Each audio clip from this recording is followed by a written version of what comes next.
Hi, everyone. Thank you for joining us for today's Ask the Pet Food Pro. I'm Lindsay Beaton, editor of Pet Food Industry Magazine and host of the Trending Pet Food podcast, and I'll be your moderator today. Ask the Pet Food Pro is a series of expert chats brought to you by Pet Food Forum and the editors of Pet Food Industry. You can find our content at petfoodindustry.com. Most Ask the Pet Food Pro chats address a specific area of pet food manufacturing, formulation, safety, or the like. But today, we have a special edition focusing on women in leadership and career navigation. This specific series is brought to you by Women in Pet Food Leadership, a program that connects and empowers women and allies in the pet food industry through events like this, plus mentorship and networking. Today's virtual Fireside Chat features Trish Kinney, Vice President of Innovation, Technology, and Quality for Pet at General Mills, as she shares candid insights on navigating career transitions and advancement, as well as her experiences accomplishing all that in a male-dominated field. Before we get into the discussion with Trish, I have a few announcements. First, you've all been muted to ensure everyone can hear and focus on the discussion. So please submit your questions or comments in the chat box. Some of you submitted questions beforehand. We really appreciate those, and we'll try to get to as many as we can along with the ones that we have posted today. Finally, this chat is being recorded. You can access the recording starting in about a week at petfoodforumevents.com. Click on the About tab at the top of the page, then select Ask the Pet Food Pro from the drop-down menu. Now that all that is out of the way, we are going to launch right into our discussion. Trish, I want to dive right in over the next hour. And the very first thing I want to talk about is progress over perfection, because I feel like this can be a very difficult and long lesson to learn, particularly for us type A's out there. So when you think about your career, what allows you to move confidently through various key moments that have happened, especially when the path forward isn't obvious or comfortable? What has helped you over the years choose progress over perfection to get where you are today? Great question. First, Lindsay, thank you for having me, and thanks everybody for joining. You're right. I am a type A, just like many of us are, and that becomes hard because we do hold ourselves to a really high standard. So I'm going to answer this two ways. First, just from a pure work standpoint, I think you get to the point where you realize if you try to be perfect, there's several issues. One, your to-do list is oh so long because you're trying to cover all of these bases and make everything just right. And then also, sometimes when you try to be perfect, you also move really slowly. And that usually doesn't work from a business standpoint. And so I think one thing, because you mentioned confidence, sometimes you don't feel confident inside, but you can still look confident on the outside. So I think communicating with confidence is a really important skill. So what I always try to say to myself is, am I at least 50% confident I'm right? And if I'm at least 50%, then I'm going to lean in, especially when it's something that is really a two-way door versus a one-way door. If I move and I try this and it doesn't work, can I recycle? If there's no way to iterate, I might raise that 50%. But I think the other thing I want to point out is just if you're a type A and you're going for perfection and you're thinking about your life outside of work and your life at work, the reality is if you try to be the A+ student on both of those things at the same time, you're just really going to kill yourself. And so I always try to tell myself, I'm probably not going to get an A+ as a mom and a person working for General Mills at the same time. And that's okay, because I'm going to get different grades on different days. I feel like knowing how to navigate that balance is a learned skill and not something that you have at the beginning of your career necessarily. Was there any particular defining moment in your career where you were finally able to take hold of that a little better? And what advice would you have for somebody who is more at the beginning of their career and trying to advance in when to navigate that balance and how to make it happen and stick throughout future transitions? One of the things that I would say to your question of defining moment. I think I went to a conference that was about women in leadership. And I was feeling very stuck in my career at that moment. I'd been in the same job for 6 years. I saw people moving around me, and I wasn't getting opportunities because people were retiring or different things were happening. And I was that continuity player who was helping to make things work. And I went to this conference, and there was a speaker, and she happened to work for NASA. But what she talked about is that men will typically lean in when they have a much lower confidence level. For instance, if they have 10% of the qualifications for a job, they will raise their hand and say, I want to be the candidate. Women, on the other hand, tend to have to be 100% confident that they can do something before they ever lean in and raise their hand. And her point was, that's what's holding you back.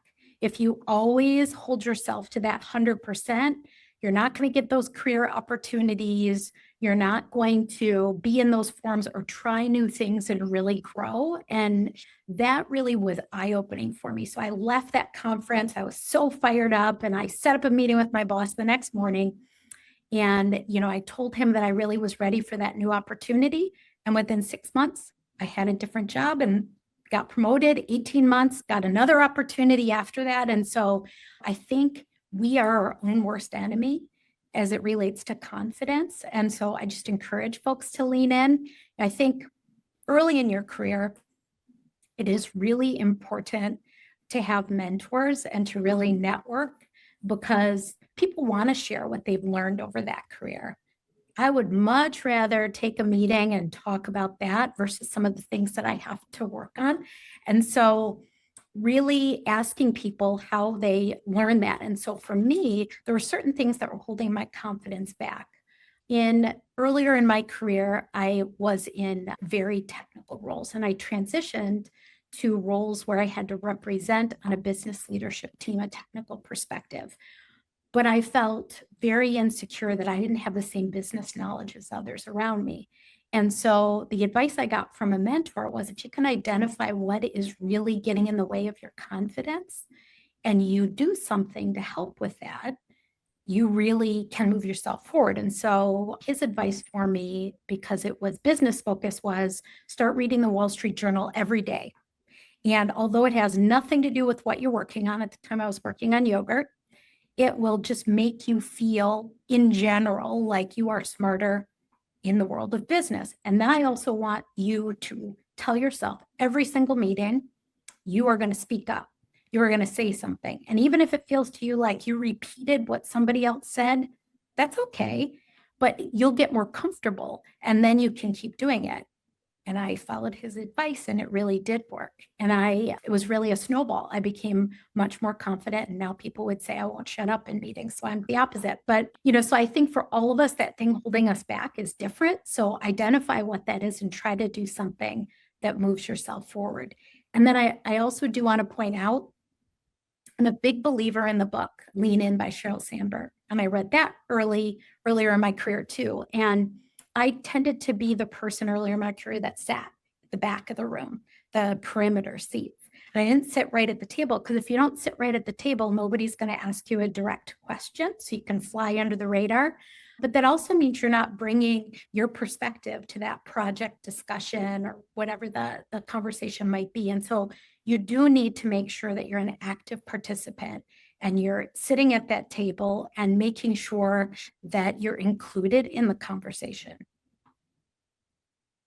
It sounds like, for you at least, having external voices helping to counter some of the more conservative internal voices was a huge help for you in building confidence and eventually being able to advance, because you just turned into someone who was at the right place at the right time and was somebody who is willing to speak up and willing to advocate for yourself.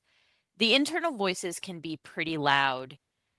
How did you find mentors and gather people around you who would help offset that and be your external checks and balances voices? And what advice do you have for people who might be looking for mentors right now? Great question. I'm going to reiterate what I already said, that most people love to be mentors. What I would say is where you see people that you want to emulate that maybe have some of those things, you should think about what you maybe are trying to develop. As you see others that have those skills, really asking them, setting up a meeting with them, having coffee. I really believe 99% of people love that. For me, one of the things that really helped me, I worked in different functions in General Mills across different businesses, couple plant locations. So the switch of jobs helped me naturally build my network. But that can't alone fill that gap. You need to deliberately build that network. And so you have to make time for those meetings. And so you need to do that in addition to doing your job, set up time with folks. Oftentimes, most companies offer mentoring programs, mentoring circles. And so I was lucky enough to get assigned a mentor from HR. And I would say he was one of the best mentors I ever had. He had no idea what ITQ was. He didn't know anything about what I did. And so when I would talk to him about a strategy, I had to explain it in a completely different way than a mentor within my own function.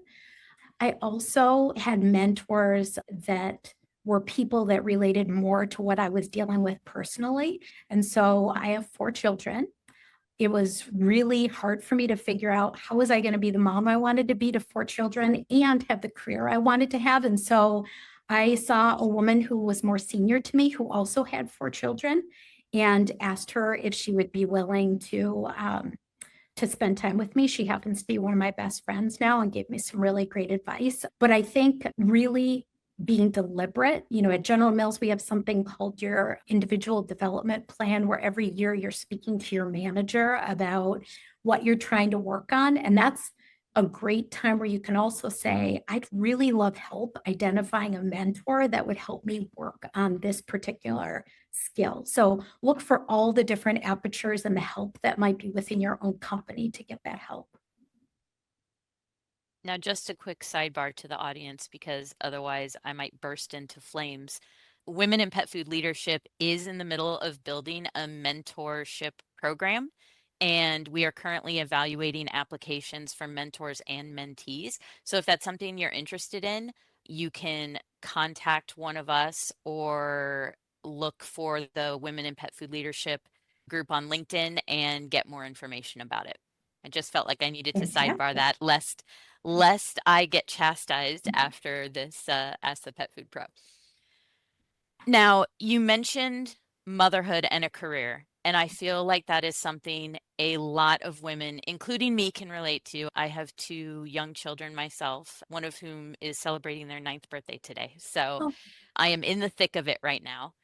And I think it can be easy to feel like you have to silo the different parts of your life, career here, motherhood here, personal life here. But in reality, that's not how life works. What have been some really important things you have learned along the way about trying to manage this myth of work-life balance and just being okay with sometimes you have to give more attention to your career, sometimes your kids need you more, sometimes your spouse needs you more? How have you managed that as you've gone through your career? Such a good question, because it is a complete myth to think you can balance the two. So I already talked about seeking out some mentors who had gone before me. I also realized that I needed to do things a little bit differently. And so I was brought up by an amazing stay-at-home mom. And so I thought I could do everything the way she did it and have my career at the same time. And that was pretty exhausting. And so I realized I had to figure out what could I delegate. So early on as a mom, I was making all my own cakes from scratch and creating all kinds of fun cakes, and didn't have time for that. I had to buy a cake, and that was okay. So figuring out maybe what you can do a little bit differently. I will say, as you think about the interaction of career and motherhood, I did at a couple times make some choices to do things differently. So with my 3rd child, I took a year away from General Mills, which was really scary.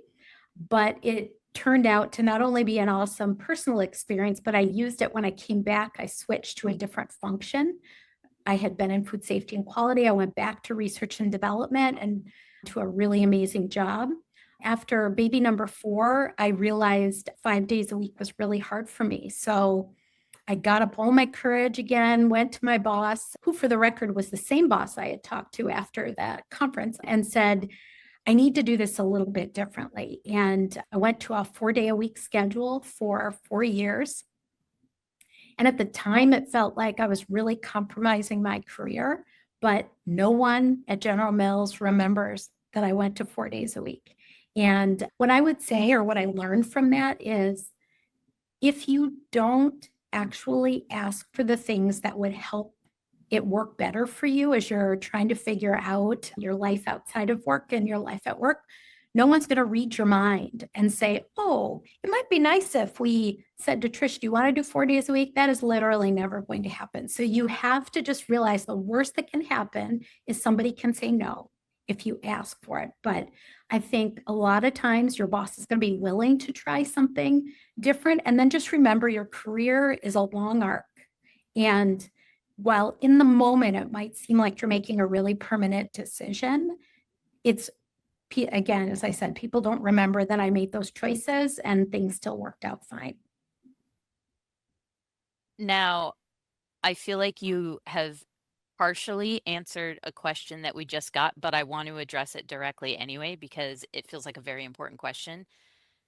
Any advice on dealing with the guilt of choosing motherhood over career advancement? I was verbally beat up by a recruiter, and now the guilt of it haunts me. First of all, never speak to that recruiter again. That's just my advice after being in the industry and being in the working world for decades. That is not a good recruiter, and hopefully you do not have to deal with them anymore.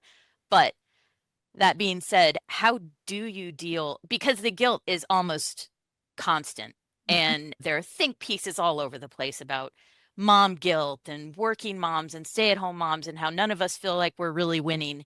How do you deal with the internal voice that's telling you you made the wrong choice or the sacrifice, should have gone a different way?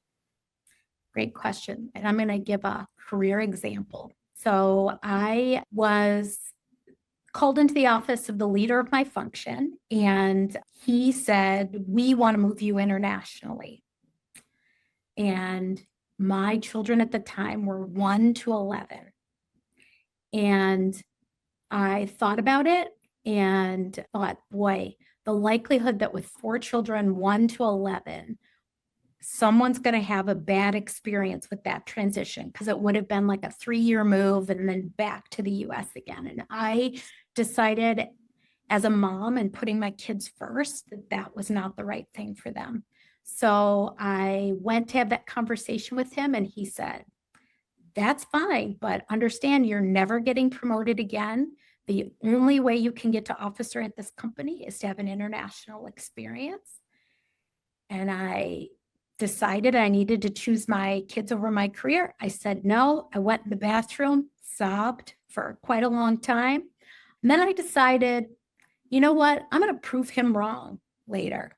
But I mean, that's his perspective. That doesn't mean that he's going to be right. And it just made me resolve to find a different path. And I think that's just something to think about. No one has the same career path. And even sometimes within a company, people make you feel like you have to check the box on experiences. But at the end of the day, sometimes career paths are just circuitous, and it's not this straight path. And so, I think you have to make the best decision with the information you have on that day and be true to yourself. And when you do that, and then you're also a good employee, it's all going to work out in the end. I think that is solid advice. As you have advanced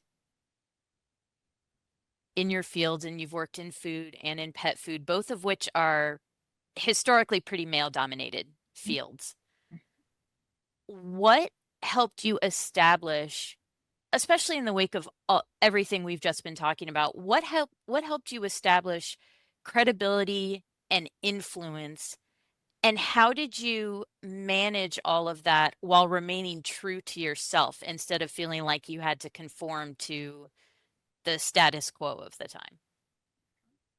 Great question. And so I started in General Mills in the engineering function, and there were two women. I was one of two women in the function. And so definitely we still have a ways to go. We are better than we used to be at that time. And, I will say that part of it is I talked before about sitting at the table, but it's also about making sure you're included in the conversations. And so there was a time where I felt like because there were so many men, all the conversations were about sports.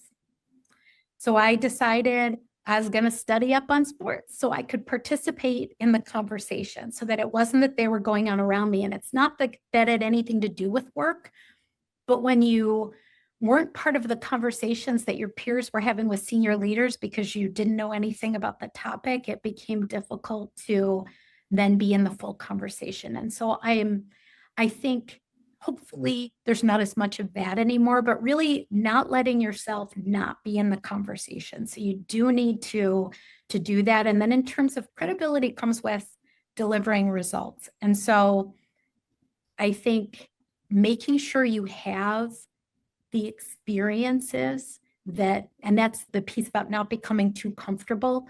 Take those challenging assignments. Those are the things that are going to give you visibility. When you succeed in those, that helps give you the credibility. But don't ever let yourself be sidelined. I can really remember being introduced early in my career by the senior engineer who was training me in. And he went into, my name is, I won't use it. His first name was Don. My name is Don. Here's all my credentials. He was introducing me to a supplier. And he said, and this is Trish. And totally didn't want me to be part of that conversation. And, just don't let that happen to you. And I know it's really hard. And I know, especially when it's somebody senior, it can feel really intimidating, but just know your worth and know that you should be in that conversation and make sure you participate. Has there been, as we're talking about work-life balance and how everything sort of merges together and the silos are really non-existent, has there been a skill or a habit or something that you've done outside of work that has surprisingly made you a better leader as you've advanced through your career? I talked before about having 4 children. So I'm first going to say that what I think helped make me a better leader, and there may be people on this call that can tell me if this is true, but as the chaos at home increased, I had to change a bit. I had to get really comfortable with things not being perfect. I had to get a lot better at prioritization. I had to get comfortable of making decisions when I maybe didn't have all the information. All of those things make you a great leader too. So I think that would be one thing. I realized that I needed organization. And so anybody who sits in a meeting with me will tease me about my lists. So it's something I do at home and it's something that I do at work because that helps me figure out what are the most important things for me to do that day. And that is so important because we talked before about we all have so much on us every day. And if you don't figure out what are the big things, you're not only going to be stressed and not really enjoy your day very much, but you might not be working on the things that are going to provide the most value to you and to the company that you work for. So for me, when I see it on paper, it really helps me. And then also, I tend to be someone who loves to cross things out when they're done. So you can tell my stress level by how many times I cross through something. That is incredibly relatable. I live and die by my lists. I hear you there. We have several questions coming in about mentorship, so I want to go back to that. Somebody asked, what are the key factors of being a good mentor that you've learned over the years of interacting as a mentee or a mentor yourself? So I think find a mentor who's a good listener. So what you don't want. And I early on had some folks that maybe volunteered to be mentors that maybe it just wasn't the best fit. Some people want to talk lots about their experiences and maybe not listen to what you're experiencing. So I would say as a mentor, you really do have to be a good listener, because what you want to listen for is, where is that person today and what does that person need today, which might be different than what helped you early on in your career. So look for someone who's a good listener. I think you want a mentor who isn't exactly you. If you have someone that's exactly your same profile, they may affirm every single thing you think is right moving forward. I talked before about my HR mentor, but I've had other mentors that really approach things differently than I did. And I think that helps you build on things. And as you, whether it's a business strategy that you want to run by a mentor or an approach with somebody that you're having some difficulty with, I think you want mentors that challenge your thinking and give you a different perspective. Somebody asked, and I don't know if this has been your experience at General Mills or if you've had any other experiences like this, in organizations where coaching is well established, but mentorship is less formally developed, particularly where many leaders come from technical backgrounds, how can senior leaders effectively champion mentorship and help others recognize its long-term impact on leadership growth? How do you get people on the same page about mentorship? Great idea or great question. I think formal mentoring programs can be very good. I'm a huge believer in informal mentoring. So I think a way to get the organization to understand the value is grassroots. And so I'll give an example. I was the sponsor for our Asian Leadership Network here at General Mills. And we were seeing that there was a certain point in people's careers where they couldn't see the path forward. And they really wanted to understand. In this case, it was people that aspired to be very senior, deeper technical experts. And they would get to a mid-career point and not really understand how they could put themselves out there for opportunities. And so instead of waiting for something to be created, a couple of us just sat down who knew folks in the organization and matched people up. This person would probably be good with this person. And then we sent an email and said, hey, Joe, would you be okay with mentoring Sally? And did it in an informal way. And once we put that in place and people could see that it was helpful, it helped to get a lot of support for moving that forward. So I would say if your organization isn't seeing the value, there's nothing wrong with helping as a senior leader to match people up, because oftentimes it doesn't have to be a year-long formal mentoring program either. It might be just 3 coffees will really help move somebody forward. We're about half an hour into our conversation, and I want to be able to spend some time on transitions in careers, because you're going to be making them all throughout your career, whether it's something small like a minor promotion to something big like an entire track shift. And we have some questions that focus on that. The first one is referencing something that you spoke about earlier about making sure you have a seat at the table and a voice at the table. Do you have any advice for how to respectfully get yourself added to important work conversations and decision making when it seems like others overlook you or forget to add you? And I think this can be especially difficult when you're earlier in your career as well and not 100% sure how to address that. Mm-hmm.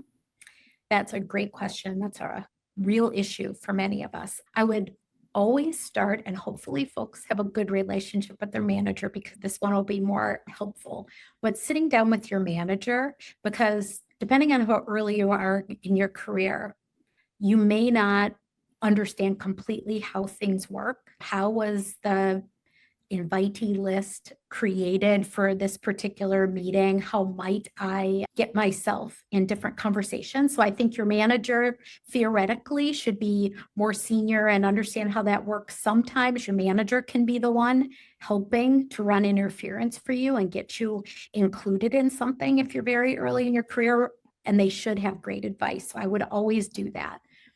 I also, one of the things I suggest is sometimes let's say it's a cross-functional discussion and you're not feeling like you're included.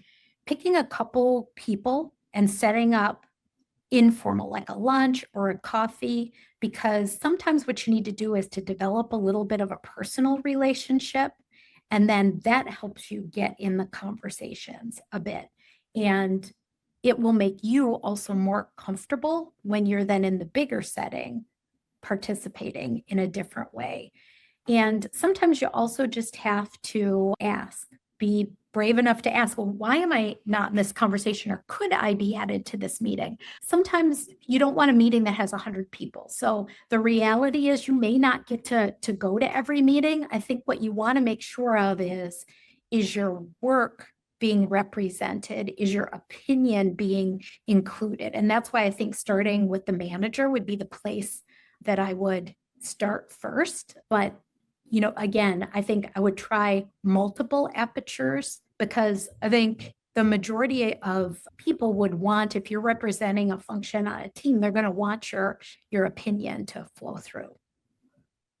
I second all of that. And I would also like to add to what you said.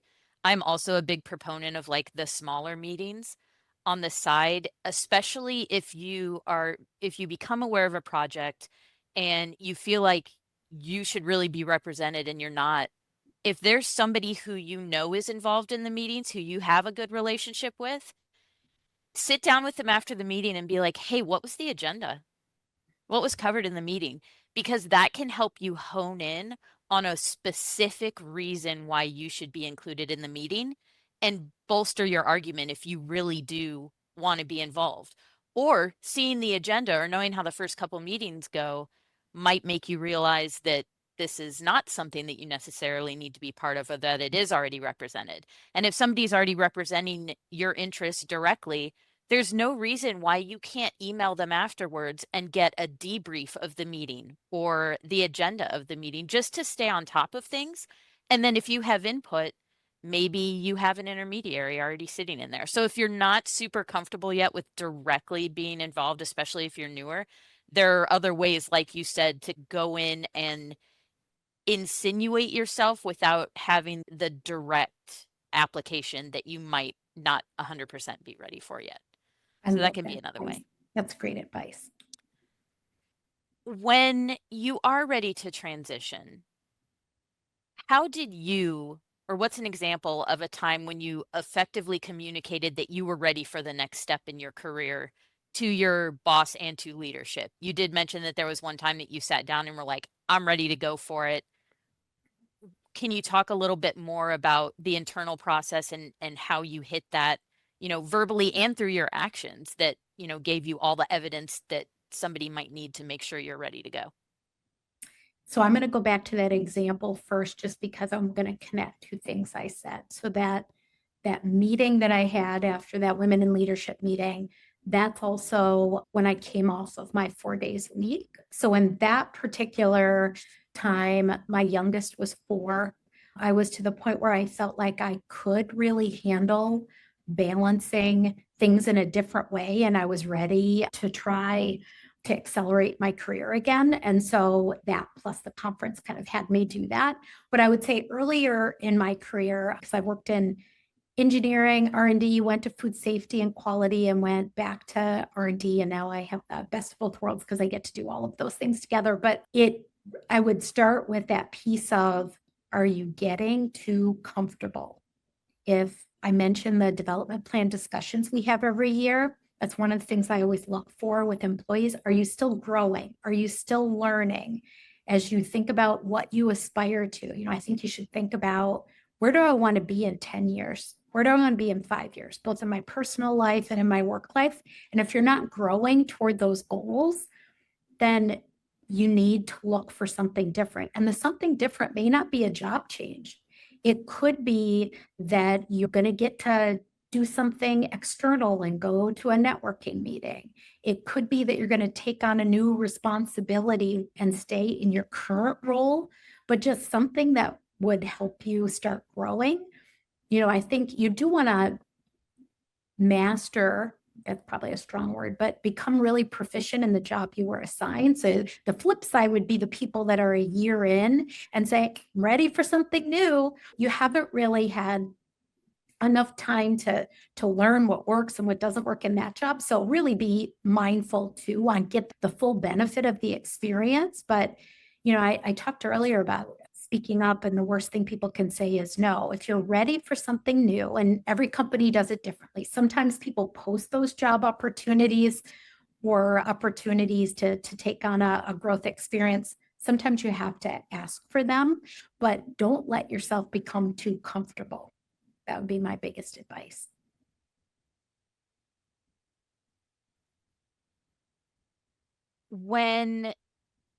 Now everybody is on their own career journey and life journey, but were there any times where you really had to sit down with yourself and go, okay, time to transition, that felt manufactured, like a certain age or a certain life stage where you were like, or you had been in a particular position for X number of years? Are there any prescribed times that people could keep in the back of their head to do an evaluation? Or do you recommend doing one every year? I mean, I know General Mills kind of helps you do that anyway with the formal process, but how often should people be evaluating their careers and seeing how they feel and where they might fit? I think you should do it at least every year. And I think the way the world is now, I think if you were to wait for a life change or every couple years, so much changes so quickly. And I think the reality is what is offered at your company is going to change. And then we always should look at what's out there for other companies too. And then personally, things can change. So I would do that at least every year and just sit down. Sometimes, we talked about our development plan timing, but sometimes the change of the calendar year is a good time to do that too. We have time off maybe over the holidays and to sit back and with your family and say, where are we now? What do we want to accomplish in the next year, which might be some fun travel too, who knows? But for me, one of the things also was as my family situation changed. So every child brought a different question, and thinking about how much travel can I really do in these roles and still be the mom I want to be. I was balancing plant roles where you could get called in the middle of the night at 2 a.m.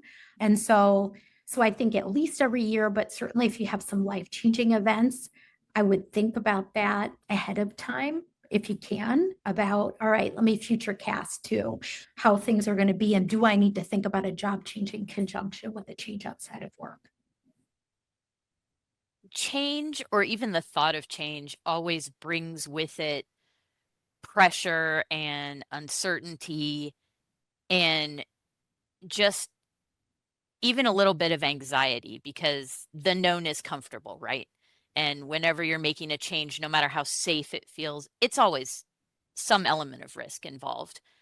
What has been most effective for you in building resilience and clarity and keeping momentum throughout your career during those moments of exceptional pressure and uncertainty, whether you were about to make a big life leap or career leap or just something going on in your life or the world that brought those emotions to bear? So we talked before about mentors, but I would say I'm going to broaden it a little bit. You need to have your support network.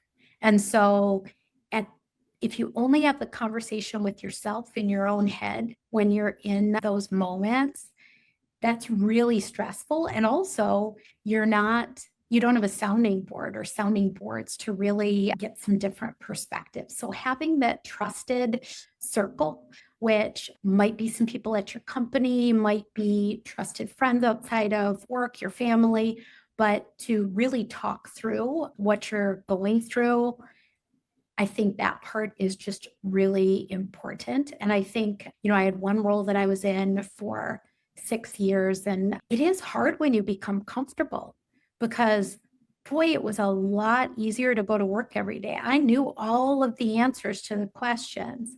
I also saw people getting promoted by me. And at some point, I had to ask myself, am I okay with that? Do I, and as I balance kind of that feeling of comfort and how quote unquote easy it is at work. Is this what I want for the rest of my career? Do I feel like I'm as valued as I think I should be as an employee? And in that case, I decided that even though it was going to mean I was going to have to invest more in myself and work for a period of time, I was ready for a change. So I think the answer is just very personal. And that's why I think having that trusted group that probably knows you a little bit better is just really important. And this question came in with registration, and I was waiting for the right time to ask it. And it piggybacks on what we're already talking about. How do you know it's time to find a new place to work entirely? Great question. And, in full disclosure, this summer is going to be 35 years with General Mills. So this was not my personal experience to make a change, although I certainly looked at making a change multiple times. Sometimes when I didn't think I was getting the opportunity I thought I should have gotten, I certainly looked at what else was out there. But I think the reality is that I would start with the things we just talked about being ready for a change. You're becoming too comfortable. You feel like you're not getting the opportunities you want. And I think you need to ask yourself, can I get those within my current company? And, the reality for many people today is that there are going to be opportunities that might advance you quicker by switching to other companies. And that is okay. What I always say to folks is the only time I'm going to be upset if you leave is that you didn't first have a conversation with me to see if I could also help answer those things that you wanted within General Mills. So I think you do really want to make sure that you made it clear you wanted something different. But I think if you're at the point where you know you need to move forward, you should look at all of your options to move forward. And then you want to make sure that you really know what you're stepping into. Sometimes people make that move really quickly to switch companies, and the grass is not always greener. So, really making sure you've done a full evaluation and you understand the culture at the company that you're moving to. You understand how do you advance at the new company you're moving to because you know what you're leaving, but sometimes people get in a situation where they switch companies once, and then the only way to advance is switch every 2 years to different companies. And if you're okay with that, that's fine, but just go in eyes wide open to the change. And there are definitely industries that are very prone to that. I feel like you can make a pretty long career in the pet food industry sticking with a company, but my husband is in finance, and that's one of those careers where you end up switching quite a bit, and that's the accepted form of advancement. So I think that's something to be aware of as well, like within your position, how does your position, like as a general rule, traditionally advance? Because one type of position and another type of position might not advance in the same manner. And your manager might be incredibly unsurprised if you job hop or what your resume looks like. Like with some positions, it's okay that it looks like you've moved every year and a half, every 2 years. And then in some other positions, they're looking more for longevity. So, especially at the beginning of your career, it's worth it to either talk to people who are in the same position as you and then in the same industry as you to kind of get a feel for what your own career path might look like. Because talking to somebody in a completely different industry about what their path looks like might not match up with what your reality is going to be. So I felt like that was important to say as well. Yes, it's very true. Now, you mentioned company culture. So I want to talk about that for a few minutes. Now, companies are very good at having a public facing culture. You can find it on their website. HR will bring you through all the formal talking points if you get to the interview stage. What are the most important signals to look for in order to understand an organization's real culture beyond what they want to present and formally communicate? How can you get the truth before you're stuck in a culture you don't really want to be a part of? Great question. I do look at how long people stay at that company. Because usually if employees are feeling really valued and like the culture, you're going to see a lot of people that have stayed a long time. So I think that's one thing to look at. I think asking in the interview, why do you work here? What do you love most about this company? It's always really interesting to hear the answers to answer to that question when you're going through the interview. And then I think looking for examples. So reading the stated values. And when you're interviewing or researching the company, looking for real examples. Like for General Mills, is one of the reasons I've stayed. One of the values is do the right thing every time. And there's a whole bunch of examples where difficult decisions were made against that value. So are there real examples that make them real? And then the great thing about today versus when I started, do your online research. You go to Reddit, go to Glassdoor, look at all of those things and read some of the examples. And no, they aren't all true, but sometimes you can see some themes there, and they may at least be things you could politely probe on a bit in your interview. I think it's worth focusing on what you're saying about essentially interviewing them back during an interview, especially at least, and to be clear, it's been a long time since I was at the beginning of my career, but I remember feeling like I couldn't ask anything other than the acceptable questions about things like that. And these days, I feel like the younger generations are a lot more prone to being like, okay, this company needs to match my values. Like I need to feel good about working for this company. And it's okay. And I think becoming more expected for you to ask questions back. Like don't be a passive participant in your own interview. Make sure that you want to work for them as much as they're trying to figure out if they want to work with you. And if they push back on those questions, if they get cagey about it and they don't want to answer anything that's important to you, that is an answer too. Yes. And it can be a really good, if you don't have any other way to gauge it, just talking to the people in the interview and seeing how they answer the questions that you ask of them with something that should be transparent and open and shouldn't be a big deal. If they treat it like it's a big deal, that is also an answer.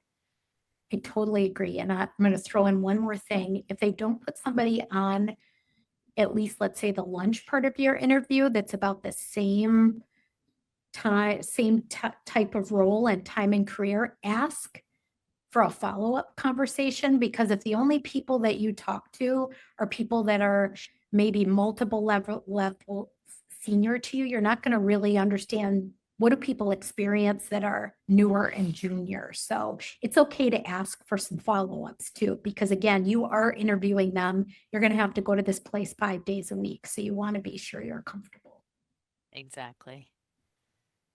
Now, one of the things that can make you consider a career transition is either a culture shift or a lack of culture shift in a company that you were maybe previously fine with or previously not exposed to, and maybe throughout, your career with the company, suddenly you're working with different people or you're working with a different segment, especially if it's a larger company. You could be exposed to an entirely different subculture versus the one you were working in before. How do you identify when to try to adapt to the existing culture that you find yourself in, and when you might want to challenge it to try to generate change either within your group, or if it's really important to you and or you think they might be receptive, within the entire company? So I think first of all, I would make sure you've been in that new role or that part of the company enough to understand the reasons behind the things that you see. Because I know for me, I'm going to use the example of when I moved into pet, because that was 2019. I was really far into my career, and it was so different than the human food side of General Mills. And we had just purchased Blue Buffalo about a year before that. There were a lot of things that seemed very different to me from the General Mills culture I knew, but it was based in, I didn't understand. I needed time to understand some of the reasons behind that. I've turned out there were some things that modified over time, but there were also some really great things that even today are very different than the rest of General Mills. And so taking enough time to understand the reasons behind. And then I would say it's different if there are things that don't fit your values and you don't like coming to work every day versus maybe they're different and it's actually great development for you because you have to do things differently and you have to work with people that have a different perspective. So I would kind of separate out those things. And, at the end of the day, we all only have one life. If you don't enjoy coming to work every day, if it's something that just is draining for you, then, I think you need to figure out, is it something that you can change? Or is it something that is just ingrained in the way the leaders of that part of the organization are working and it's not going to change it? You need to make a different choice. Now, we've talked a lot about where to get good advice for career advancement, and this webinar in and of itself is supposed to be providing good advice, and hopefully everybody is getting something out of it who's attending today. Has there ever been a piece of career advice that you completely ignored and are glad that you ignored it? So I talked about the international one. I would say the other thing that that sticks with me is I had gone to my boss at the time and I had said that I aspired to this certain position. And he said, there are at least 4 people that I can think of off the top of my head that could do that versus you. You will never be able to do that job. So I guess I would just say there have been multiple times where, I wanted to put myself out there for something and I was told no, it would never happen. At the end of the day, I did get that role. And so, I think don't anybody that says something will never happen, do not believe them. There is no such thing as it can never happen. And, so believe in yourself and find out, twist the conversation. After that, I started saying, what types of things would demonstrate to you that I could be a really competitive candidate for that role? And to figure out what experiences or what did I need to do differently? What did I need to demonstrate differently? And so, don't believe people that don't think things are possible. Believe people that tell you what would need to be true. And then also ask them, could you help me figure out what roles do I need to have? Or what things do you need to have me demonstrate? We've talked a lot about concrete transitions from one position to another, but we've also talked a lot about career development that doesn't necessarily ever show up on paper. Like Mhm. if you were crafting your resume, some of the things you've learned, some of the things you've accomplished just might never make it on a resume. Is there anything that you are especially proud of in your career that would not necessarily show up on your resume? Yes, I would say the thing I am proudest of is the people that I've had the chance to work with and hopefully coach and mentor, the ones that didn't think they were capable of the roles that I see them in now. The ones that I used to tell, I would like you to believe in yourself as much as I believe in you. And now I see them in really great roles. And so, the fact that there's so many people that I've had the pleasure of working with that I see succeeding in great roles, that's the thing that I am the proudest of.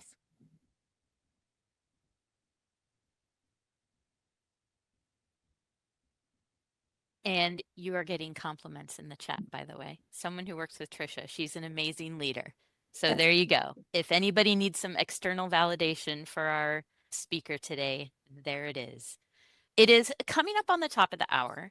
So I want to wrap up with a question for anyone who might be attending today who is capable and ambitious but feels stuck. What is one perspective shift or action you would encourage them to take with greater confidence and intention in the next few months? And then I want to add something to that because we've talked a lot about reevaluating as well. What is one question It's January, it's the beginning of the year as we're recording this. What's one question everyone should ask themselves right now about their career to make sure they are still where they need to be? I think really stepping back and understanding from what you know today, what do you want in your career? Are you moving toward that? And again, we talked about it earlier, but what is one thing that you could do that could help move you towards your goal?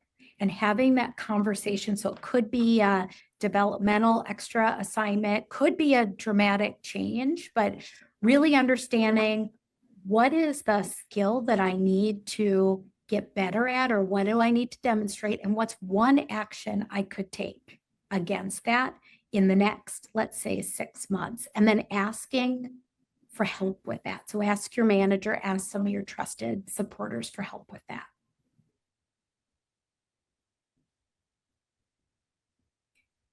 And because I see the question in the chat about kickboxing, I will say, because you didn't ask me about stress relief, I do kickbox for stress relief. So some of my team knows that.